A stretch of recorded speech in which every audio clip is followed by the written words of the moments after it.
What is Dave Clawson crying about? What's going on, y'all? Y'all see the goat above me? We're not quite at halftime yet, but I figure I start a little early. Yeah, we doing what I thought we would do here. No upset alert. Wade's offense isn't any good. Patrick Payton's having a hell of a game. Jordan Travis, Keon Coleman. Gonna talk about all of that, y'all. Hit the like button. Halftime instant reaction on here. The crazy thing about it is you could arguably have 40 plus in the first half, y'all. I feel like we say this every game, but we leave points on the board. That's the crazy thing about it, is that we actually leave points on the board, and it is 34-7 at half. That means you could have at least two more touchdowns. At least. Good first half from the Seminoles. Very, very proud. DuSean continues to show that he's coming along on special teams. He's found his niche. He might not be the receiver that some of us thought or wanted, but he's found his niche, and his niche is special teams. Another big return today. Didn't quite take it, but they had a big return. Again, Patrick Payton. Jared Verse, I think, has 2 sacks. Pat has a sack and a big-time tackle for loss. The DBs are playing well. Wake Forest quarterback's no good. Wake Forest is. But I told y'all that. If y'all watch Wednesday, told y'all the quarterbacks weren't any good. I told y'all that they gave up a bunch of sacks. So I think we did a good job previewing this game. Because almost everything we kind of said in this game is kind of everything that we said Wednesday is kind of come to fruition here in the first half. If you're paying attention, they can't block us. Quarterback's no good. Let's talk about the big matchup, though. Let's talk about the big matchup. This number one, this DB from Wake Forest, they're calling him the seat. I guess he allegedly he invented the seat belt motion. You know, when DBs think they lock somebody up, they do the whole seat belt thing. Apparently, he's the kid that invented that. I don't know how true or false that is. But ain't no seat belt today, man. Ain't no seatbelt. We riding with no seatbelts all through North Carolina, all through Winston-Salem. No seatbelts. Might as well take them out the whip because we ain't got no seatbelts on. We just hope the cops don't pull us over because ain't no seatbelts today. They can't do nothing with Keon. They can't do nothing with Trey. Trey, man. Shout out to Trey Benson with that huge 80-yard touchdown. Shout out to Trey Benson on that one. That's another thing that we talked about Wednesday. When Trey hits the edges, he's special. When that guy hits the edge and he gains a head full of steam and he hits it, Trey Benson is special when he does that, y'all. So it's almost like we predicted on Wednesday exactly how this game would play out and all the things that we said. When Trey Benson hits the edge of a defense with a full head of steam at that size, the way he runs, you're not tackling him. For one, you're not tackling him, and you're definitely not catching him. So that's he's devastating when he gets in those moments. Man, they took a great touchdown pass away from Kentron. Took a great touchdown pass away from him, or catch, should I say. That was a great catch over a Wake Forest defender. On what, in my opinion, was a very ticky-tack offensive holding. It was the right call, but it was ticky-tack.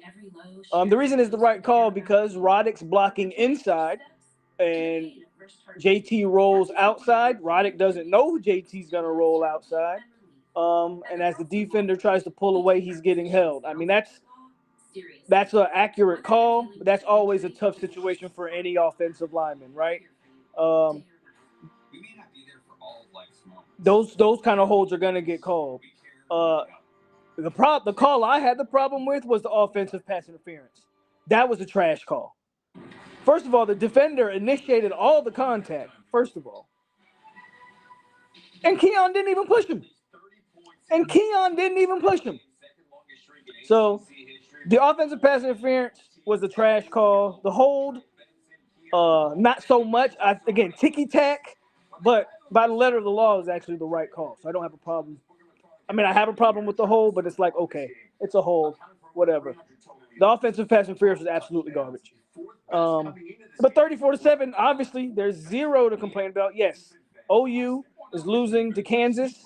Before that game went to a weather delay. I don't know if that game started back up or not, but I know they went to a weather delay. Kansas had a pick six, and they drove right down the field. And I feel like Oklahoma got bailed out on their touchdown drive because the running back fumbled before the whistle was blown, but they called it dead, said forward progress had stopped. I feel like Oklahoma's getting a little bit of home cooking, even though they're away. They're getting a little bit of home cooking there. Let's hope Kansas can do the Lord's work. But there ain't nothing to complain about here, man. FSU's rolling. The tribe is rolling here. Again, we riding through Carolinas. No seatbelts on. Doing our thing. Number 4. Number 3. Number 13. Even Trons had a great catch. Should have had 2. Jaheim Bells had a good catch. Number 5 on both on both special teams and defense. Pat's having a good game. I don't know, man. I ain't got nothing. I ain't got no complaints. I love what I've seen in the first half. Let's see what y'all talking about in the comment sections, though, as I've gone on and on and on about what I've liked. Let's start with Briley. Show. There we go. He says, Zebras got themselves involved in that second quarter, but we did more this time than in the past to fight through it. Hit the like button. Let me change this font. I'm tired of that font. This way I can actually read it. There we go. Appreciate you, Chad.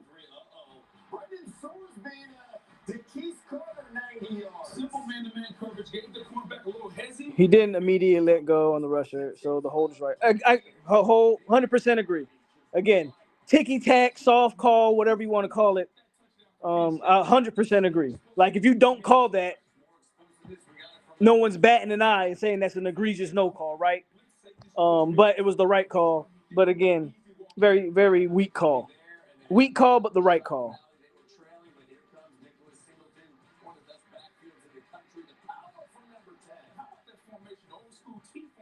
We need, yes, we're ranked ahead of them, but I agree. We need Oklahoma to lose.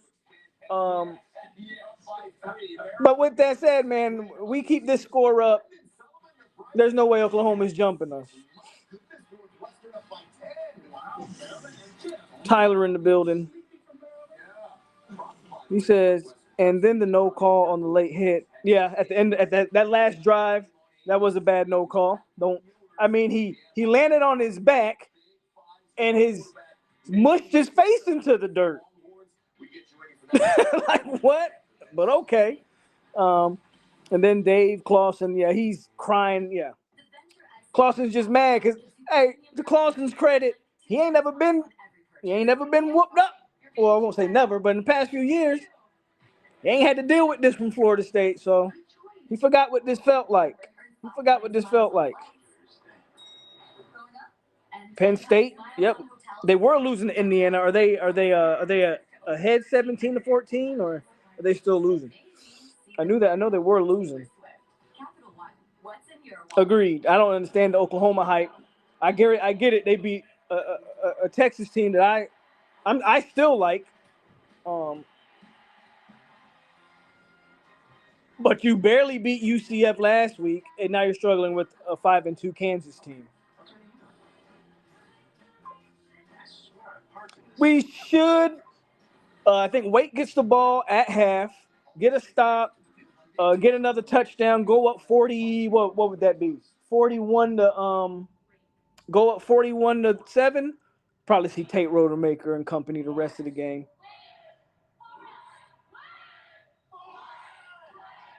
Yeah, I don't know who was pushing the upset alert narrative, but wasn't anybody over here on 863 Seminole TV. Hit that like button.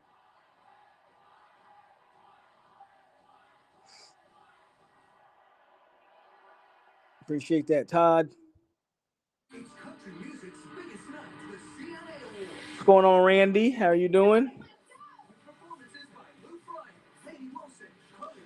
And continue to stay, keep your head up, Randy. Stay safe.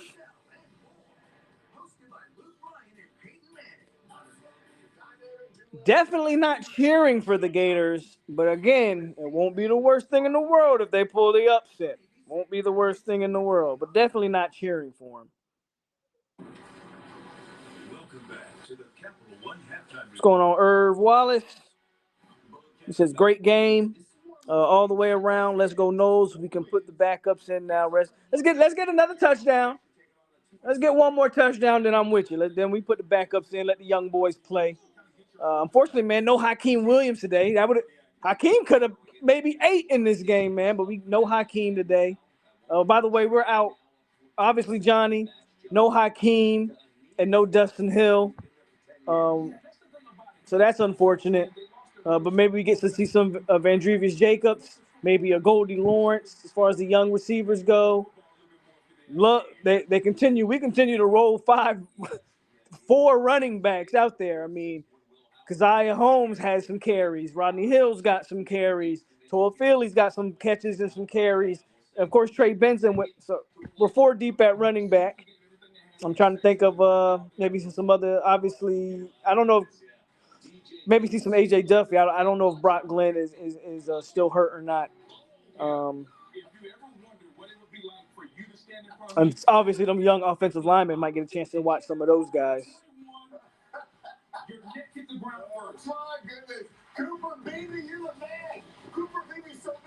Hey, Sandra, how are you? I'm just going over the comments, y'all. Joklahoma, Big Ten trash. As a Seminole fan, should we be rooting for Florida to upset Georgia? Again, we're not rooting for Florida. Me personally, I'm going to be rooting for Georgia watching the game. But again, I think it's a win-win. Georgia wins, we get to clown the Gators. But if Florida wins, we're at their performance like what we're on pace to do. I mean, if Florida wins, I mean, where does Florida State? They're 1 or 2 in the rankings, if you ask me. They're 1 or 2. That's how I feel. And the only reason I say 1 or 2 is because the Michigan bias. And again, y'all know how I feel about Michigan. I know they're blowing guys out, but they've played nobody with a pulse all year. And they won't play anybody until Penn State, who's struggling with Indiana, and Ohio State. Yeah, I don't think Beamer's going to be there much longer, Tyler. I don't think Beamer's going to be there much longer. What kind of pressure is on Murphy? Well, I think there's a lot of pressure on Murphy, realizing that if you're Texas, we've already lost 1 time. DuSean, Project Dynasty. UVA going to beat the Canes. Hey, I'm all here for that. Pretty No Girl says, I think we are 1 or 2 even if UGA wins. You think so? Then I don't see us jumping Michigan. Not because I don't think we're a better team than Michigan. Just the bias. I don't think the media will have us jump Michigan. I don't believe that.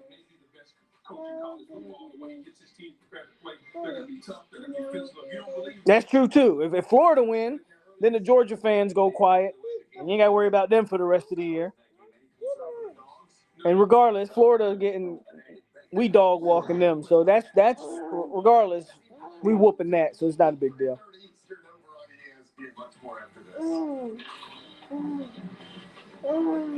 Who you think will play in the ACC? Well, Florida State and whoever. Line them up.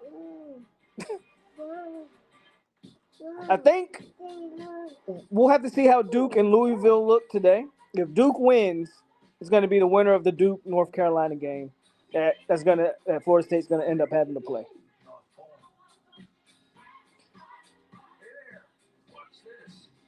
You think so? You think people care? You think the scandal's going to knock him down? I don't know about that.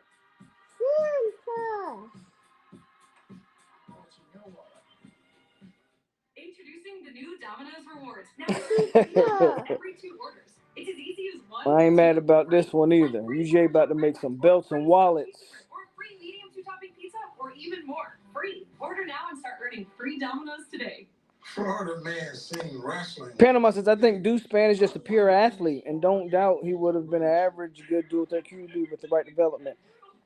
If I want to talk about DuSean a little bit, because I've seen some people say, because he's had some recent success on the kickoff returns, and so now people are kind of like jumping the gun a little bit. At least I feel.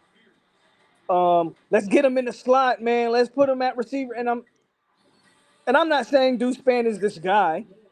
But I want to compare him to a guy like a Devin Hester. Devin Hester is arguably, actually, I don't even think it's arguable. Devin Hester is the best return guy in the history of football. They tried to play him at DB. He was not good. He was average at best at receiver, right?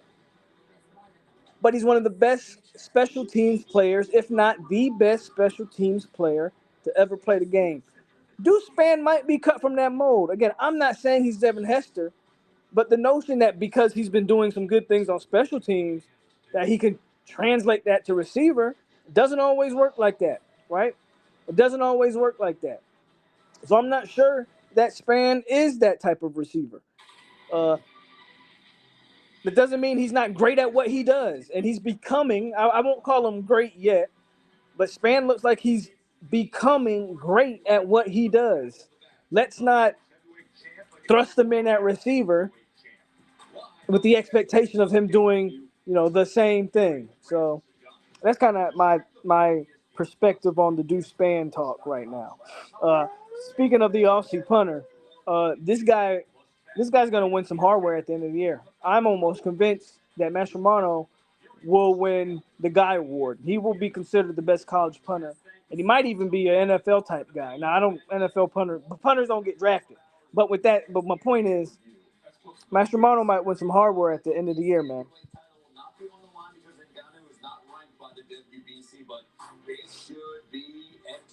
Who would I rather FSU play in the ACC Championship game? UNC or Duke? Line it up. Don't even care. I'll say the Tar Heels because it's a different matchup, but I could care less. Can we get the running clock in the second half? I would hope for everybody. Marvin Harrison might have Keon on the stat sheet, but he is out here. Well, the thing about it is, now I know Ohio State recruits the receiver position very well, but I think their second receiver has been hurt. More than Johnny Wilson has been hurt. How many targets is Marvin Harrison Jr. getting a game? How many targets is Keon getting a game? That's really the big difference. And Keon might not have the yards, but touchdowns. Well, Keon has 2 today. What is Keon on? Keon gets 1 more touchdown. I think he's at double-digit touchdowns for the year. I think he has 9 with the 2 that's included today, if I'm not mistaken. Tyson Fury about to be... Bro, I'm not even watching that trash. I'm not even watching that trash. Not even watching that. Fitz has been good too. Yeah, don't let me sleep on Ryan. He continues to not miss any field goals. I don't know if it's enough to win a Groza, but he's still 100%.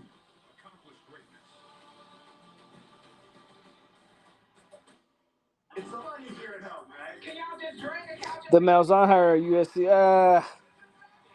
They should have stayed in the American Conference. They should have stayed in it. There's no Big Four. The Big Four talk can stop. The Big Four talk can stop. Let's not sleep on Pitt. I don't think anyone's sleeping on Pitt. But here are the facts. Florida State could lose to Pitt. Not saying this is going to happen. Still make the ACC. It's okay to look at Charlotte. Mathematically, I'm almost positive FSU would have to lose this game. Wake would have to come back from 30 some odd points down or whatever it is. They would have to lose to Pitt and lose to Miami for Florida State to then be out of the conference championship. They're going to the ACC Championship Game. So all this, let's take one game at a time talk. When it comes to the ACC Championship, it's okay to look ahead to that. Now, playoff might be a different discussion. It's okay to look ahead to the ACC. Florida State would legit have to lose to Wake, lose to Pitt, and then lose to Miami. Well, we know we're not losing to Wake. So it's okay. It's okay to look ahead to the ACC, guys. It's okay. We don't need to hear all that one game at a time crap. It's okay. It's okay. Let's go ahead. It's okay to have expectations. It's okay to have. It's okay. It's okay. Here in all our favorite football towns. Community coffee. Strong as our roots. Most lawyers Ain't that something, Briley? imagining a trial. We prepare for trial in this courtroom we built in our office. Should you put your money on Fury? You probably won't get any. You probably won't get anything back. Like if you're talking about, are you talking about like official betting? You won't get any money back on putting it on Fury. What's the odds on Fury? Probably big odds are probably on Fury tonight.